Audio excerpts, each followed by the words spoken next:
رابغ، اب اس راستے میں نہیں جو آپ جاتے ہیں، پرانے راستے، وہاں بھوک لگی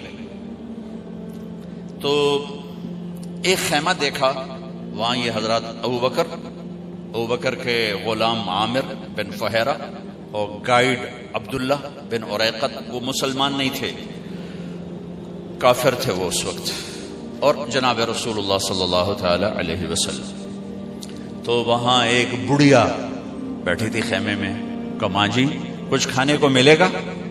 میں کہا بیٹا قحط کا زمانہ ہے، کچھ بھی نہیں۔ تو ایک بالکل مریل بکری کھڑی ہوئی تھی، تو آپ نے کہا میں اس کا دودھ نکالوں؟ انہوں نے کہا پتر دودھ تو ماس ہی کوئی نہیں تو دودھ کتوں کرنا ہے؟ آپ نے کہا ماں جی اجازت دے دو، اگلا کام میرا ہے۔ تو جو کہ ایک انہونی ہو رہی تھی نا، تو آپ کو بڑے غور سے دیکھتی رہی، تو آپ نے وہ اس کو کھینچا اور اس کو جو تھنوں کو ہاتھ لگایا تو ایسے لٹک کے نیچے آ گئے، دودھ سے بھر گئے۔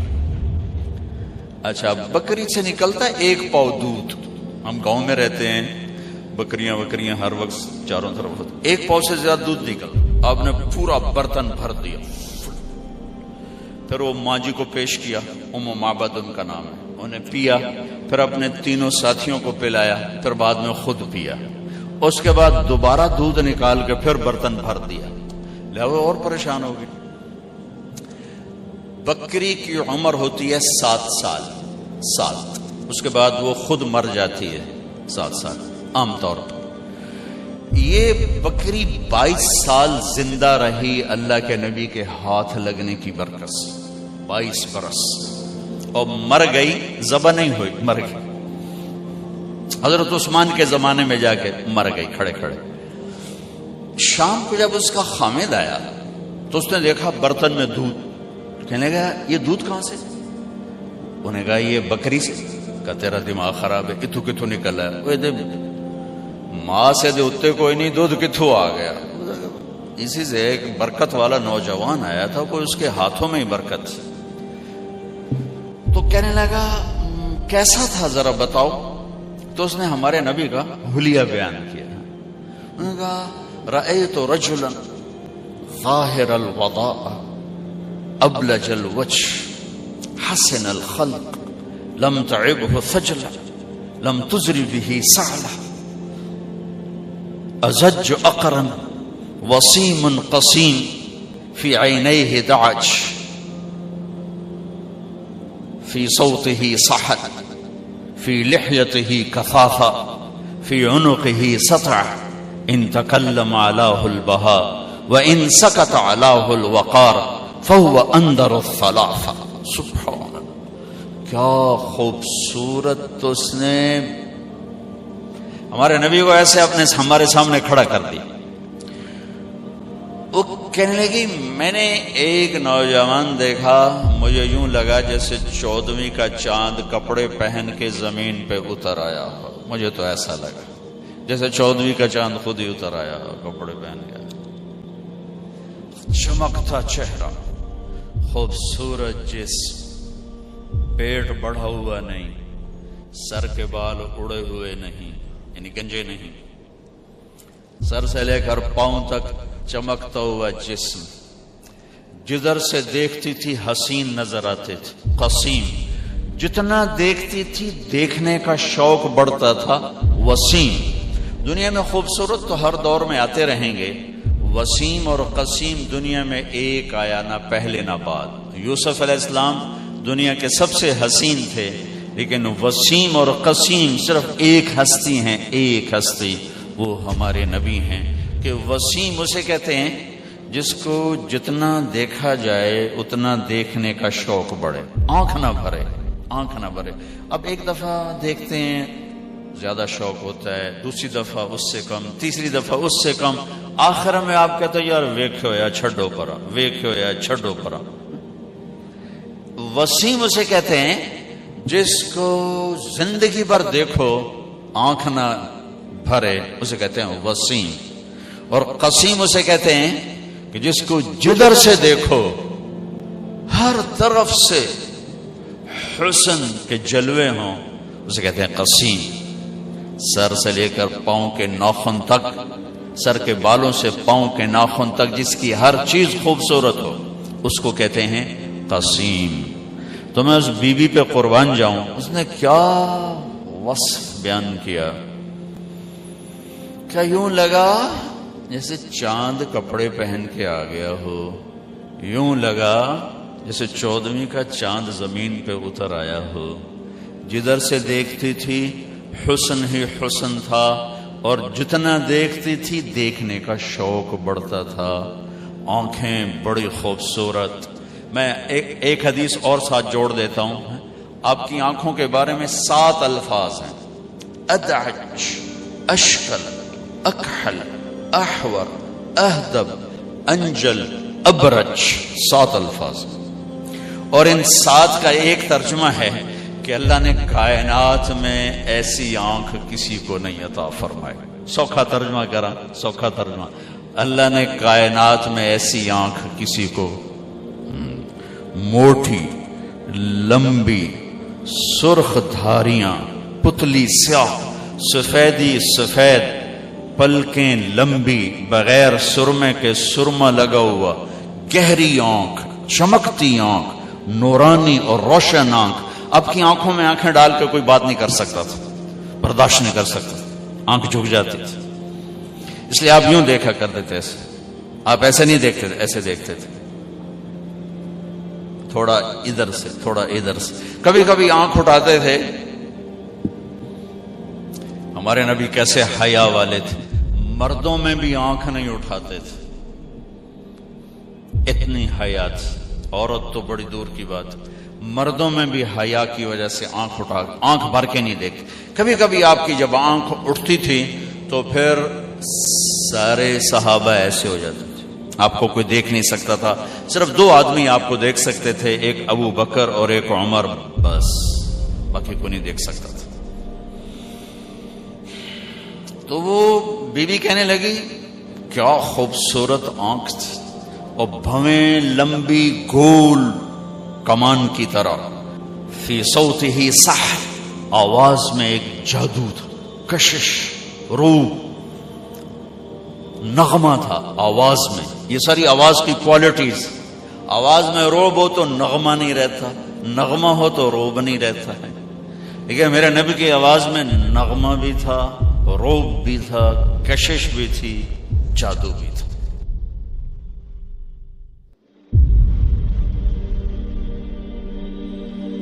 اللہ نے میرے جسم کی بناوٹ کو بہت تفصیل سے قرآن میں بیان کیا، اور مختلف جگہوں پہ بیان کیا، اور مختلف انداز میں بیان کیا. خلقہ فقدرہ ثم السبیل یسرہ ثم اماتہ فاقبرہ ثم اذا شاء انشرہ. یہ ایک انداز ہے. دوسرا انداز ہے الذی خلق فسوى والذی قدر فہدى والذی اخرج المرعى فجعلہ غثاء احوى. یہ ایک اور انداز سے ہے.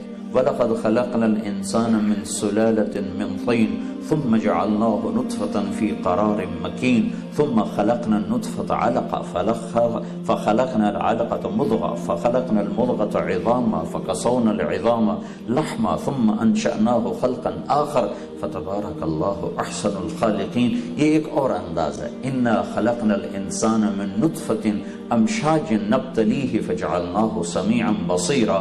یہ ایک اور انداز ہے. تو اللہ نے میری تخلیق کو، جسم کیسے بنا بڑی تفصیل سے بیان کیا ہے، لیکن روح کیسے بنائی اس کو کوئی بیان نہیں کیا. اور روح کے بارے میں سناٹا، خاموش. ونفخ فیہ من روحہ. ہاں یہ کہہ دیا تم مٹی سے بنے تھے، جب تم 4 مہینے کے ہوئے تھے تو میرا امر تیرے اندر داخل ہوا. آج تک ڈاکٹر نہیں سمجھ پائے کہ یہ کیوں حرکت کرنے لگ جاتا ہے.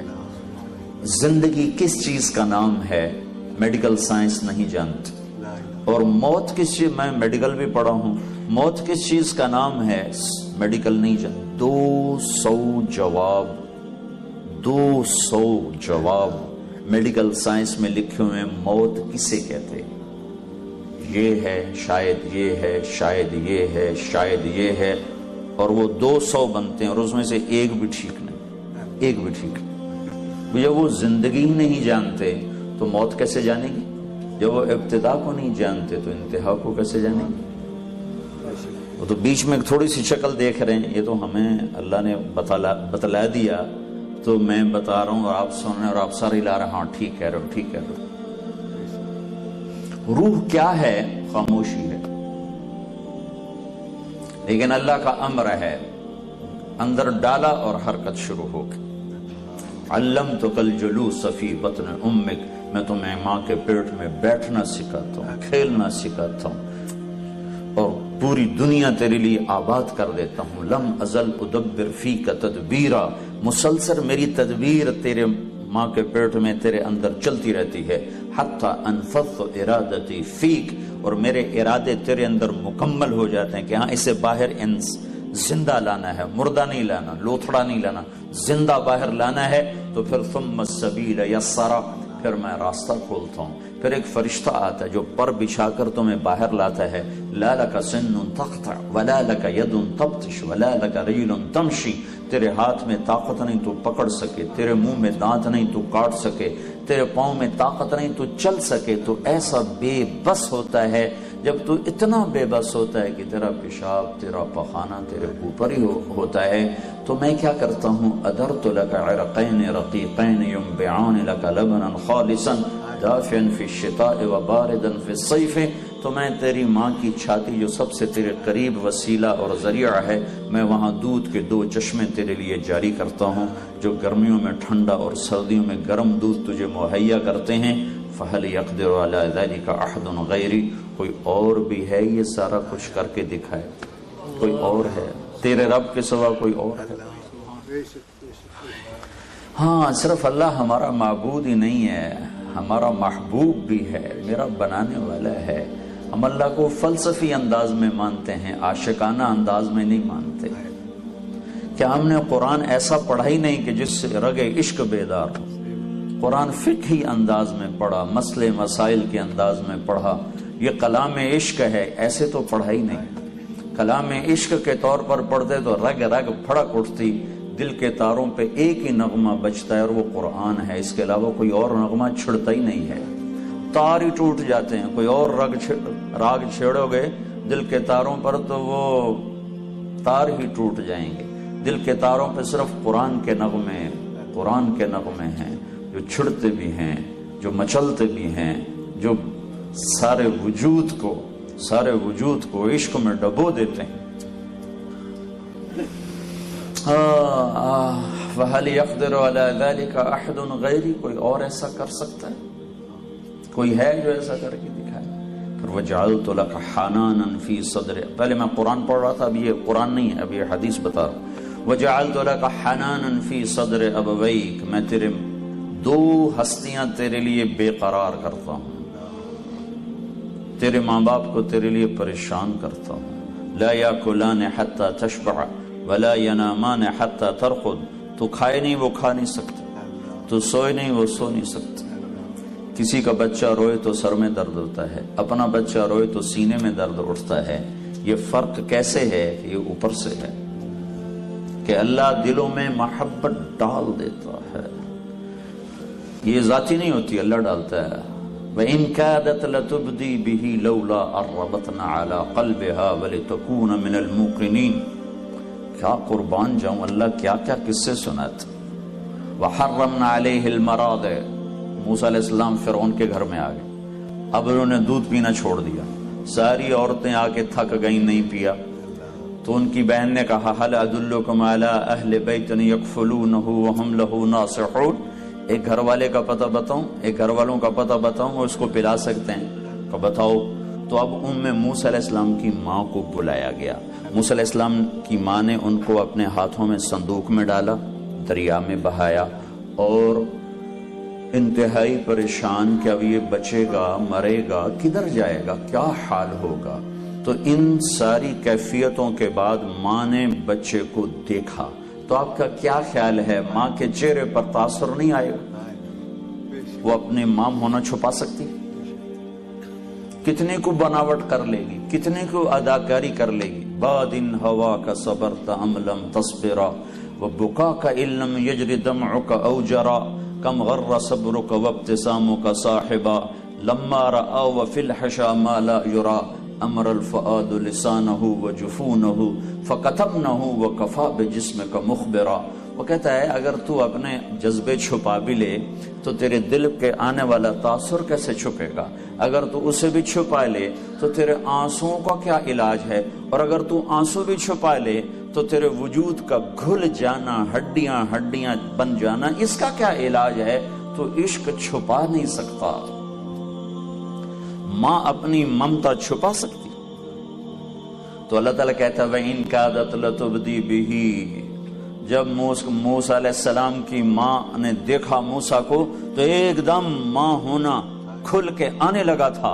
لولا ربطنا علی قلبها، میں نے ایک دم موسیٰ کی محبت اس کے دل سے کھینچ کے نکال دی اور اسے اجنبی عورت بنا دیا. یوں دیکھ رہے ماں ایسے دیکھتی. تو ماں باپ سمجھتے ہیں شاید ہم اپنی طاقت سے اولاد سے محبت کرتے ہیں. اللہ ہے، اللہ ہے. سانپ کی مادہ بھی ماں ہے، انڈے دیتی ہے، بچے بناتی ہے، اور پھر اپنے بچوں کو خود کھانا شروع کر دی جب اسے بھوک لگتی ہے. یہ ایک عجب مادہ ہے جو اپنے بچے خود کھا جاتی ہے اگر بھوک لگے. تو سانپ کا بچہ پیدا ہوتا ہی بھاگنے کی کوشش کرتا ہے. اور یہ صفت اگر اللہ نے مادہ سانپ میں نہ رکھی ہوتی تو تمہارے سڑکوں پہ بھی سانپ پھر رہے ہوتے. وہ جب اسے بھوک لگتی تو اب نہیں کھا جاتی ہے. تو ماں ہونے سے محبت نہیں آتی، اللہ محبت ڈالتا ہے. لولا ربطنا علی قلبها، کہ میں نے اس کے دل کو باندھ دیا اور اسے پتھر بنا دیا. اور وہ پتھرائی نظروں سے موسیٰ کو دیکھ رہی، اور فرعون دیکھ رہا تھا. چونکہ فرعون کو شک پڑ چکا تھا تو ہر آنے والی کے چہرہ وہ پڑھ رہا تھا کہ جو ماں ہوگی وہ پتہ چل جائے گا. تو ماں کا پتہ چلنے کو تھا کہ اللہ نے کھینچ کے رکھ دیا، محبت نکال کے وہ پھینک دی.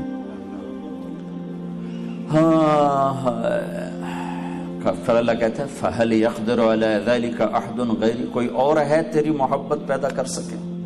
ورنہ تیرے پیشاب دھونا، تیرے پخانے اٹھانا کوئی آسان کام تھا؟ کیوں اٹھائے، کیوں دھوئے پیشاب، کیوں لے کر پھرے ڈاکٹروں کی طرف، کیوں بھاگے پھرے، کیوں منتیں مانگی، کیوں مرادیں مانگی؟